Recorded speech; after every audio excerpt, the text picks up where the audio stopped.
Wizards of the Coast needs to get back to basics. Give us the excitement of the chase.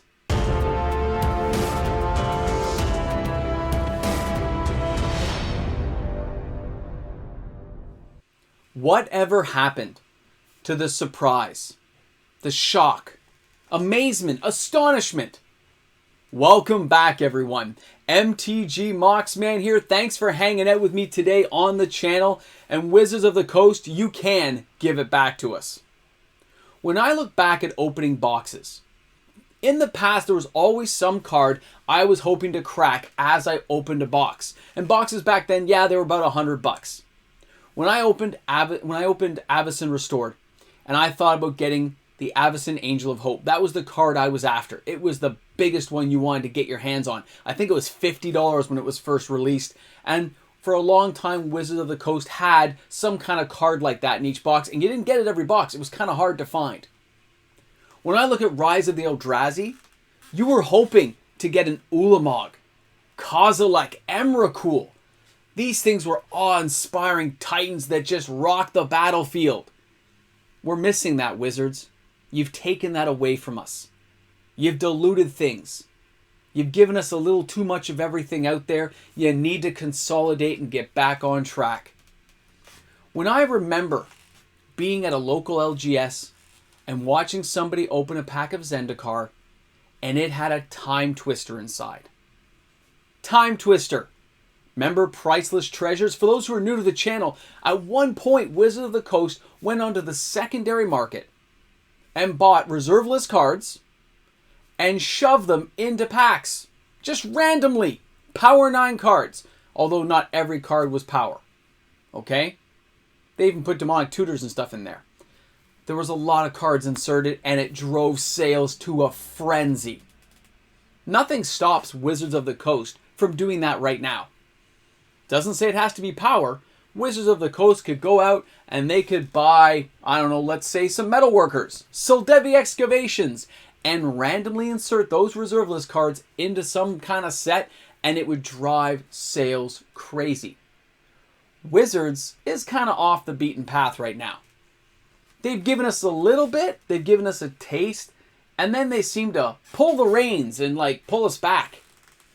When I look at recent sets right now, other than Kamigawa, Neon Dynasty, which really, with the neon ink, that's kind of a big thing. That was kind of a chase. But when they gave us the Mystical Archives, other than the tutor, most of the other cards I was kind of meh about. There was kind of a card, but I saw it often enough that I wasn't awe-inspired. When they gave us the Inventions, the Evocations, some of those were on the right track. Maybe they gave us a few too many. Maybe they overprinted it just a little too much. And in some people's minds, they probably underprinted it. But they needed to keep on that vein. But maybe spread out just a little bit more to keep the value in that same range. To say, yes, you want to open these boxes for hopes of getting it. When we went back to Battle for Zendikar, that was the first time we had the Expeditions. Those amazing lands are still like $400 now. Because it's the first OG original that people can remember.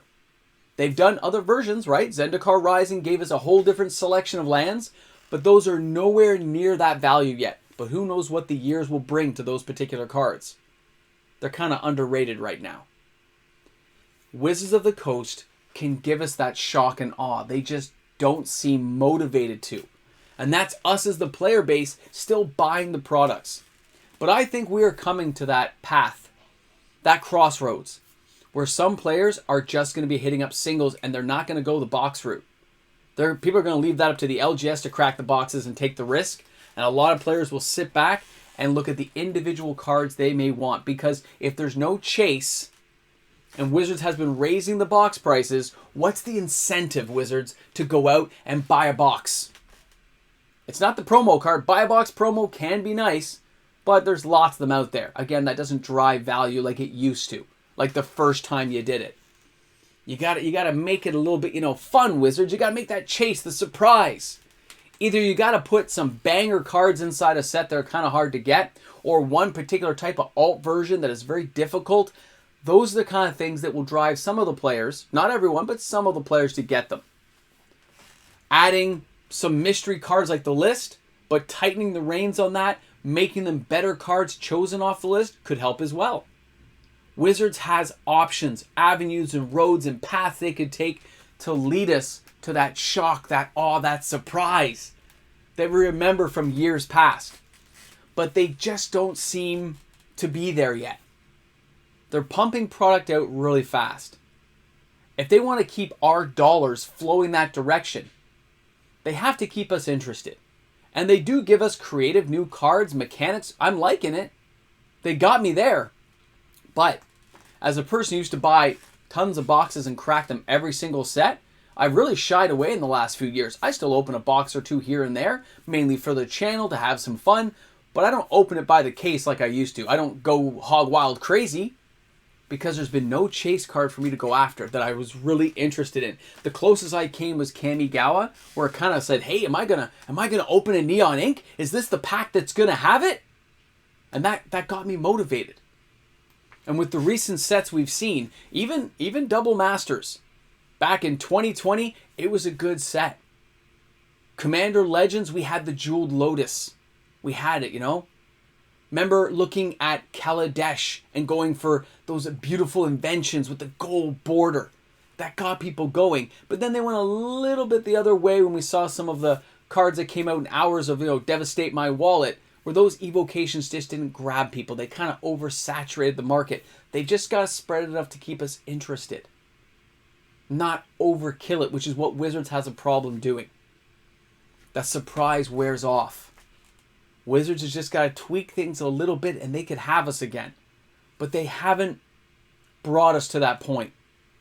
And that's where I think they're going to suffer this year with some of the stuff they've been doing. Because the products don't have enough grab cards to make you want to buy it, which means it's going to sit there. It's not going to be a card I want. We're going to go for the singles. Not going to crack a box. Not going to crack 2, not going to crack 3. And we know from people on the channel here, the emails, the people writing into me, talking on live streams, the Discord, yeah, we're missing out. People on my Patreon telling me the same thing. Wizards is missing that point, and so many people are going to be sticking to the singles that those boxes are going to sit there. Unloved, unused. And why? Because you didn't give us a good enough card in there to say, oh my goodness, I got to crack that box and see if I get lucky. You know what I mean? You almost got to build that addiction into us, Wizards, and you've made it so we're not addicted anymore. You've weaned us off of buying boxes. With your price hikes and less cool cards inside, you've helped us not want to buy boxes. How's that going for you, Wizards? How's it going for you? We might still buy a pack or two. Who doesn't do that? But a lot of people are going to be going for those singles and you're messing up. You're missing the boat. I don't know what to tell you, guys. As much as I want to be shocked and surprised and enthralled, some of the cards coming out right now just don't do it. I look back even to things like Dominaria. There were some great cards inside the set. You hope to get a Karn Scion of Urza, Teferi, Hero of Dominaria, maybe a Mox Amber if you were so lucky. Doesn't seem to be there right now, though, does it? Do you think about that when you see Midnight Hunt, Crimson Bow, even double feature? Maybe the odd card, you're kind of like, oh, if I got that, it'd be cool. But you don't have that same shock and awe where you're willing to go back up and buy pack after pack after pack. The addiction cracking that people used to do. I don't see it very often. I don't see it happening at LGSs. When players in that are stepping away from those type of things, that's when you know there's the beginning of a problem. And Wizards takes a long time to steer that ship. They take a long time to bring it back around. And maybe things like Kamigawa were a test. Maybe Strixhaven with the archives was a good test. And if they'd made those mystical archives a little bit harder to get, maybe only a few per box, imagine where that could have gone. Just like they overkilled full art lands. They could have kept them special. They could have made them a little bit better, a little more of a chase, like we're seeing with the ones from Kamigawa. They can do that. And it just builds a little more incentive, a little more desire. Wizards, you can do this. You can get us back on track. You've just got to stay focused like we've done with you for so many years. Give us interesting products, good mechanics, maybe an alt form of a card that's kind of hard to get, and who knows where you'll bring us. Remember when we had, I guess that was what? Fate Reforged. And we had the pre-release, and we had those pre-release packs. Here, I think I have some here. Hold on. And inside these pre-release packs, there was a chance to get a promo Ugin. Totally different looking, and you could only get them in these packs. I remember being $50, $60 at release. Everyone was like flipping out. It was so crazy. There was only one per box type deal when you're at a pre-release. Remember that. That's the kind of stuff, Wizards, that drives us forward. And at FNM, make there a super hard card to get. You've done a few times. Make those kind of cards. Make them special. But don't make 50 different variants on 50 different platforms. Do it a couple times a year. Keep it focused and trimmed, and you'll see a better response from the players. You'll see value being retained on the secondary market, making your products more valuable to us as players. You can do it. I know you can. All right, guys, let me know what you think. Keep the ball rolling. I want to see those comments in the comments section. Is Wizards on the right track? Do you like what they're doing, or do you think they could do better? Well, we all know they can, but what would you pick? I'm curious to know. Thanks a lot for tuning in today. This is MTG Mox, man. Thanks for the thumbs up. I look forward to seeing you guys tomorrow. And of course, a big shout out goes out to all the fantastic patrons on this channel who support videos like this each and every day.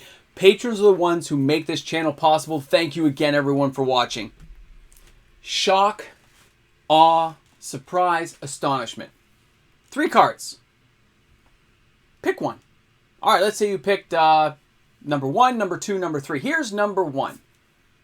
Wouldn't that be nice to get that in a pack? How about a number 2? Awesome. How about number 3? I'm sure any one of you guys out there would be happy to get one of those. Welcome back, everyone. You've made it to the end of the video. You are a super special, shiny, loving Army of Darkness fan, and you just happen to be here. I don't know what to tell you. You just happen to stay to the end of the video, and you wondered what goes on at the end of these videos. Well, now you're finding out. Complete nonsense and gibberish that I love to do. It's where you just get to hang out. You know, I look at that, and I'm telling you now, let me just put the lid back on here. I remember those surprises, that astonishment. I remember the 5K. If you guys remember the 5K video, I put together surprise bags. Remember those? If you haven't, go back and watch the 5K video. Because the 10K video is coming up. And there will be bigger surprises. There will be shock and awe and astonishment for people on this channel. Patrons in particular. Because they're the ones who get the most grab bags. We are going to have a good time. And you won't know what's in them. But you will be shocked, awe, and surprised. That's the way it's supposed to be. And that's what I'm talking about. Wizards can't do it, then I'm going to do it for you on this channel. Guys, thanks for making it to the end. You know what? In the comments section, shock and awe. That's what I'd like to see. Have an awesome day, everyone. And remember, shop smart, shop S-Mart. I'm going to do it if Wizards won't.